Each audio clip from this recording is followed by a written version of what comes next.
This podcast is not for the overly sensitive, the terminally optimistic, or anyone who thinks dating in your 50s is a whimsical romantic comedy. Listener discretion is advised. Warning, this podcast contains sarcasm and realism. You've been warned. This is Girls Can Tell with your host, Trent Erickson. Ask almost anyone why their last relationship ended, and you'll get a story.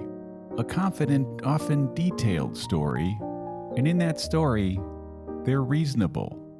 They tried, they communicated, were patient and understanding, and the other person was emotionally unavailable, controlling, distant, avoidant, toxic, immature, or not ready for a relationship. Every single breakup somehow ends with one person being the adult and the other person being the disaster, and statistically, that can't be true. Because if every person you meet has an ex who was the entire problem, then mathematically, half of those people are lying. Probably more. Here's how it usually goes. At first, right after the breakup, people are emotional, raw, confused, hurt, or angry. And they might even admit some fault. You're hearing things like, yeah, we both had issues. We weren't communicating well. We both made mistakes.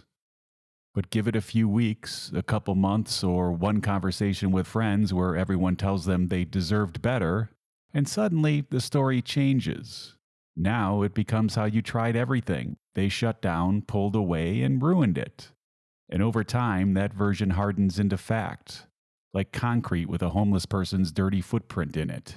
Not presented as an option, but as fact. They don't say, I think this is what happened. They say, this is what happened. And the scary part is, they genuinely believe it. It's true to them. They lived it. I've personally experienced this recently twice. Let's find out why this happens. Memory is not a recording. When you remember, your brain reconstructs the event from stored fragments, so it's never a perfect replay and many details are filled in or lost. Memory helps you navigate the world, plan, learn from the past, and protect your sense of self.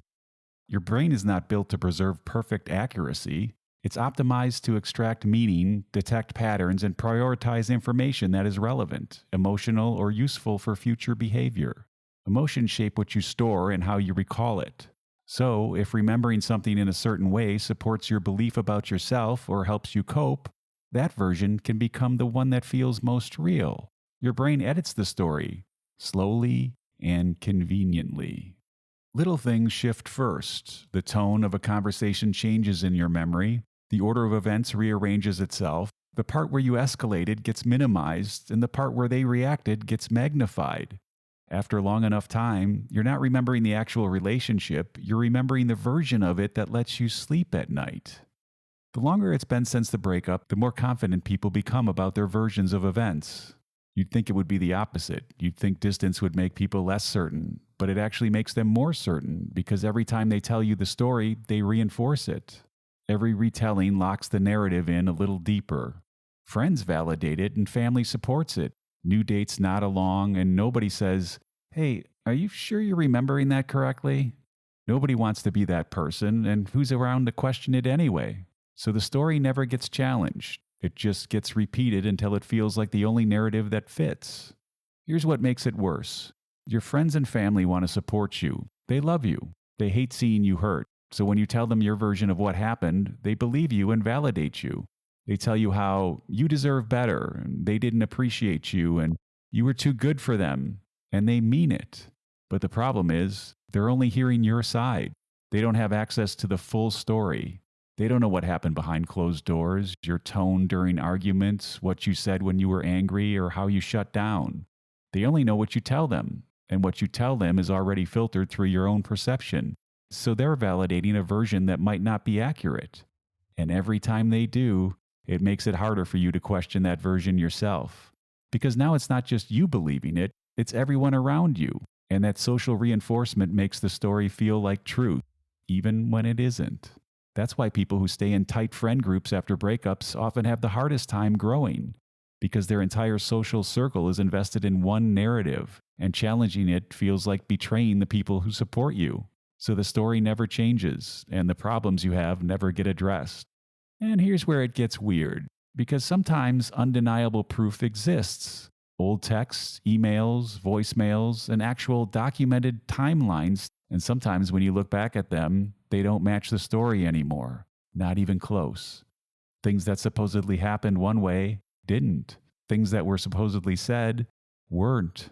Moments that got framed as abandonment were actually preceded by weeks of conflict. By the time someone checks the receipts, if they ever do, their version of the story is already locked, and most people won't even look because they don't want to deal with all that would come from knowing. This isn't about being right or wrong, but it matters for a much bigger reason. If every relationship that ended was entirely the other person's fault, there's nothing for you to change, nothing to learn or adjust, which means the same patterns walk right into the next relationship. Different face with the same arguments, misunderstandings, and emotional reactions, and eventually the same ending. Because the only common denominator in all your relationships is you. There's one question almost nobody asks themselves after a breakup, and it's the only one that matters. What would they say went wrong? The brutally honest version. What would they say you did that hurt them, made them feel unsafe, or frustrated them over and over? If you genuinely have no idea what their answer would be, that's a problem, because it means you weren't listening. This is not one of those both sides are always equally wrong bullshit. Sometimes one person absolutely behaved worse. Sometimes there was cheating, lying, manipulation, or abuse. Now that happens. So I'm not pretending everything is symmetrical.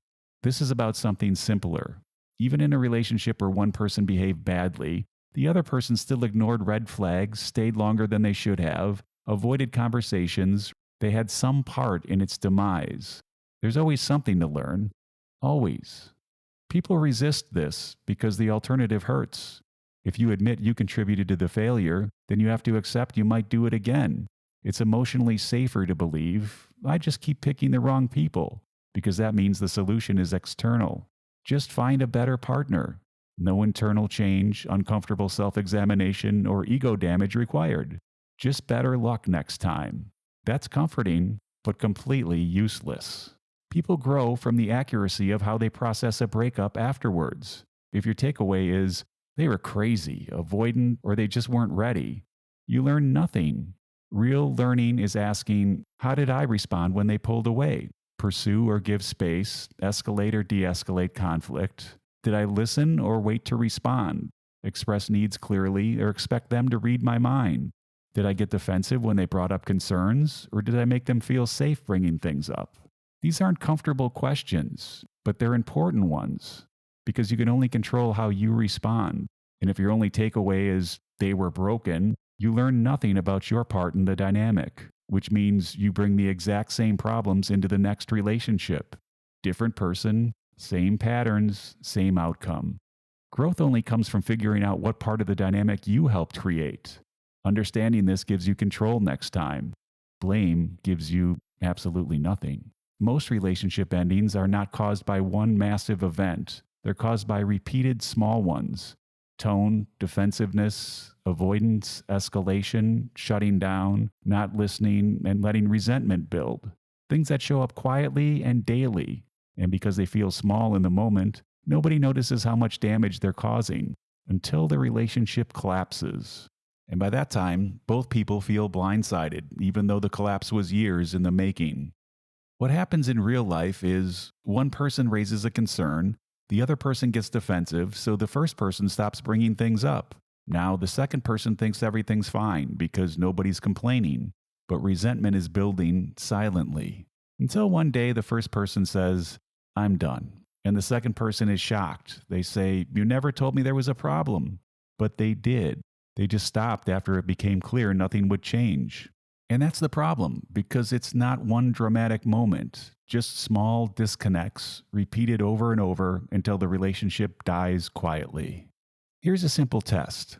Think about your last serious relationship. Now imagine your ex is being interviewed privately with no consequences, social pressure, or reason to lie. What would they say your biggest flaw in that relationship was? If your immediate reaction was they wouldn't have anything valid to say, you're not being honest yet. Everyone has something they struggled with. Everyone. This is about accuracy. Accuracy is the only thing that prevents repetition. If you misdiagnose why something failed, you'll accidentally recreate it every time. The story you tell yourself about your last relationship is probably missing important pieces, because memory protects identity and everyone wants to be the reasonable one. But the people who build better relationships later are the ones willing to sit with the uncomfortable version where they weren't perfect, missed things, and contributed to dynamics they didn't understand at the time. And when you start looking at your past relationships with that level of honesty, your future relationships change immediately. You stop hoping for better luck and start becoming a better participant. And that's the only part you ever really had control over anyway.